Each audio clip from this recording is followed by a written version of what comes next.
Hi అండి, అందరికీ నమస్కారం అండి. ఆంధ్రప్రదేశ్ రాష్ట్ర వ్యాప్తంగా ఎవరైతే ప్రభుత్వ ఉద్యోగులు మరియు పెన్షన్దారులు, టీచర్లు ఉన్నారో వారందరికీ కూడా ఒక అదిరిపోయే శుభవార్త రావడం జరిగిందనమాట.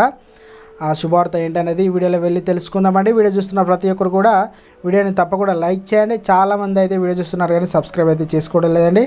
దయచేసి సబ్స్క్రైబ్ చేసుకోండి, సపోర్ట్ చేయండి. తోటి మిత్రులందరికీ కూడా వీడియోని షేర్ చేయండి. ఇక వివరాలు కనుక వెళ్ళినట్లయితే, సొంత జిల్లాలకు తహసీల్దార్లతో సీఎం చంద్రబాబు ఆమోదం, నేడు ఉత్తర్వులు కూడా విడుదల. సార్వత్రిక ఎన్నికల నేపథ్యంలో వివిధ జిల్లాలకు బదిలీ అయిన తహసీల్దార్లను తిరిగి సొంత జిల్లాలకు పంపించేందుకు రాష్ట్ర ప్రభుత్వం ఆమోదించిందనమాట. ఎన్నికల ప్రక్రియ పూర్తయి 45 రోజులు అవుతుంది. అయితే తహసీల్దార్తో సొంత జిల్లాలకు వెళ్ళిపోమన్న ఉద్దేశంతో క్షేత్రస్థాయిలో పనులు నిలిపివేశారనమాట.